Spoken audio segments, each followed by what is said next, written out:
বর্ষার শেষ বিকেল, আকাশ জুড়ে কালো মেঘ, চারদিকে অদ্ভুত নীরবতা। সাংবাদিক আরিফ বহুদিন ধরে একটি রহস্যময় বাড়ির গল্প শুনে আসছিল। গ্রামের মানুষ তাকে বলেছিল, জঙ্গলের ভেতরে একটি পুরনো জমিদার বাড়ি আছে, যাকে সবাই কালো বাড়ি নামে চেনে।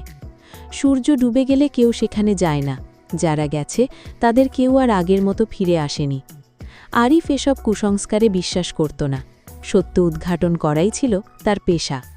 তাই এক বিকেলে ক্যামেরা, টর্চ আর নোটবুক নিয়ে সে রওনা দিল কালো বাড়ির দিকে। বাড়ির সামনে পৌঁছতেই সে লক্ষ্য করল বিশাল লোহার গেটটি মরিচা পড়ে অর্ধেক খোলা। বাতাসে কড়কড় শব্দ হচ্ছিল। ভেতরে ঢুকতেই মনে হলো যেন চারপাশের তাপমাত্রা হঠাৎ কমে গেছে। গাছের পাতাগুলো পর্যন্ত নড়ছে না।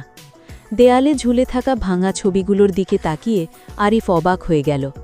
প্রতিটি ছবির মানুষের চোখ যেন তাকে অনুসরণ করছে।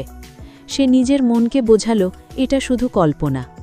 প্রথম ঘরে ঢুকতেই মেঝেতে ধুলো জমে থাকা সত্ত্বেও একটি পরিষ্কার পায়ের ছাপ দেখতে পেল। আশ্চর্যের বিষয়, ছাপটি মাত্র একটি, যেন কেউ এক পা ফেলে হাওয়ায় মিলিয়ে গেছে। আরিফ সেই ছাপ অনুসরণ করতে লাগল। ছাপটি তাকে নিয়ে গেল বাড়ির মাঝখানের একটি বিশাল ঘরে। সেখানে একটি পুরনো গ্র্যান্ডফাদার ঘড়ি দাঁড়িয়েছিল। বহু বছর ধরে বন্ধ থাকার কথা, কিন্তু ঠিক তখনই ঘড়িটি ৩ বার শব্দ করল, টং টং টং।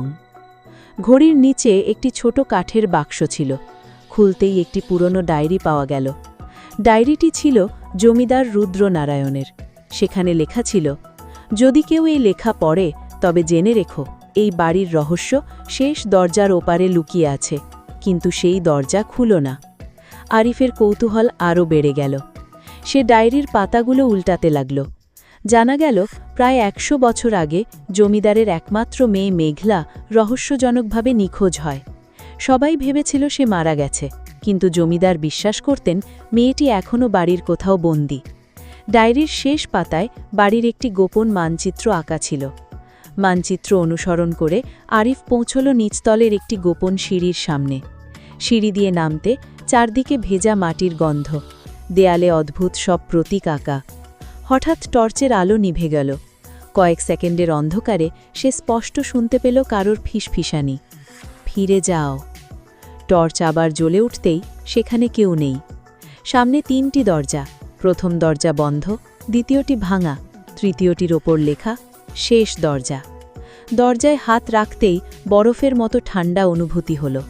সে ধীরে ধীরে দরজা খুলল। ভেতরে ঢুকতেই দেখতে পেল বিশাল গোলাকার একটি কক্ষ। মাঝখানে একটি পুরনো কাঠের চেয়ার। চেয়ারের ওপর বসে আছে সাদা পোশাক পরা এক তরুণী। তার মুখ নিচু। আরিফ সাহস করে বলল, আপনি কে? মেয়েটি ধীরে ধীরে মুখ তুলল, কিন্তু সেখানে কোনো মুখ নেই, শুধু অন্ধকার। আরিফ ভয়ে পিছিয়ে গেল। ঠিক তখনই ঘরের চারপাশে শত শত মোমবাতি একসঙ্গে জ্বলে উঠল। দেয়ালে অসংখ্য মানুষের নাম লেখা। সব শেষে একটি ফাঁকা জায়গা, তার নিচে লেখা পরবর্তী নাম। হঠাৎ দেয়ালে নিজে থেকেই লেখা ফুটে উঠল, আরিফ। তার বুক ধড়ফড় করতে লাগল। সে দৌড়ে বের হতে গেল, কিন্তু দরজাটি বন্ধ হয়ে গেছে। ঘরের ভেতর অদ্ভুত হাসির শব্দ প্রতিধ্বনিত হতে লাগল। হঠাৎ ডায়েরির একটি ছেঁড়া পাতা মেঝেতে উড়ে এসে পড়ল। তাতে লেখা, যে সত্য জানতে চায় তাকে মূল্য দিতেই হবে। আরিফ বুঝতে পারল এই বাড়ি মানুষকে হত্যা করে না, বরং তাদের নিজের ভয়ের মধ্যে বন্দী করে রাখে। সে চোখ বন্ধ করে নিজেকে শান্ত করল। তারপর আবার চোখ খুলে চারদিকে তাকালো। দেখল সাদা পোশাকের মেয়েটি এবার স্বাভাবিক মুখে দাঁড়িয়ে আছে। সে বলল, আমি মেঘলা। আমাকে কেউ বন্দী করেনি। এই বাড়ির অভিশাপ মানুষের লোভ। যারা গুপ্তধনের লোভে এসেছে তারা নিজেদের ভয়েই হারিয়ে গেছে। আরিফ বলল, তাহলে সবাই কোথায়? মেঘলা একটি আয়নার দিকে ইশারা করল। আয়নায় অসংখ্য মুখ আটকে আছে। তারা সবাই সাহায্যের জন্য হাত বাড়াচ্ছে। মেঘলা বলল, ওরা নিজেরাই বের হতে পারেনি। ঠিক তখনই পুরো বাড়ি কাঁপতে শুরু করল। ছাদ থেকে ইট পড়ছে। মেঘলা চিৎকার করে বলল, এক্ষুনি চলে যাও। আরিফ দৌড়াতে লাগল। পেছনে বারবার মনে হচ্ছিল কেউ তাকে অনুসরণ করছে। অবশেষে সে বাইরে বেরিয়ে এলো। ঠিক তখনই পুরো বাড়িটি ধুলোয় ভেঙে পড়ল। পরদিন সকালে গ্রামের মানুষ সেখানে এসে অবাক হয়ে গেল। যেখানে বিশাল জমিদার বাড়ি ছিল সেখানে এখন শুধু খোলা মাঠ, কোনো ধ্বংসাবশেষ নেই। কেউ বিশ্বাস করল না আরিফের গল্প, কিন্তু সে যখন ক্যামেরার ছবি দেখতে গেল তখন আরও বড় রহস্য অপেক্ষা করছিল। সব ছবিতে শুধু খালি ঘর, কোনো মোমবাতি নেই, কোনো মেঘলা নেই, কোনো আয়না নেই। শুধু শেষ ছবিটিতে স্পষ্ট দেখা গেল একটি কালো দরজা, আর দরজার ফাঁক দিয়ে দুটি জ্বলন্ত চোখ তাকিয়ে আছে ক্যামেরার দিকে। ছবির নিচে ক্যামেরা নিজে থেকেই একটি তারিখ সংরক্ষণ করেছে, আগামীকাল। আরিফ আতঙ্কিত হয়ে ক্যামেরাটি বন্ধ করে দিল। পরদিন সকালে তার ফোনে একটি অজানা নম্বর থেকে বার্তা এলো, তুমি সত্যের এক অংশ দেখেছ, বাকিটা দেখতে চাইলে আজ রাত 12টায় আবার এসো। সে দ্বিধায় পড়ে গেল, ফিরে যাবে নাকি সব ভুলে যাবে। সাংবাদিকের কৌতূহল শেষ পর্যন্ত জিতে গেল। রাত 12টায় সে আবার সেখানে পৌঁছল, কিন্তু সেখানে তো কোনো বাড়িই নেই। হঠাৎ কুয়াশার ভেতর ধীরে ধীরে একটি বিশাল অট্টালিকা সৃষ্টিমান হতে লাগল, যেন বাড়িটি শুধু মধ্যরাতেই দেখা যায়। গেট নিজে থেকেই খুলে গেল। ভেতরে ঢুকে সে আগের সেই ঘড়িটি দেখতে পেল। এবার ঘড়ির কাঁটা থেমে আছে ঠিক 12টার স্থানে। হঠাৎ ঘড়ির ভেতর থেকে একটি চাবি বেরিয়ে এলো। চাবির সঙ্গে বাঁধা ছিল একটি ছোট্ট কাগজ। শেষ রহস্য খুলবে শুধু সত্যবাদীর হাতে।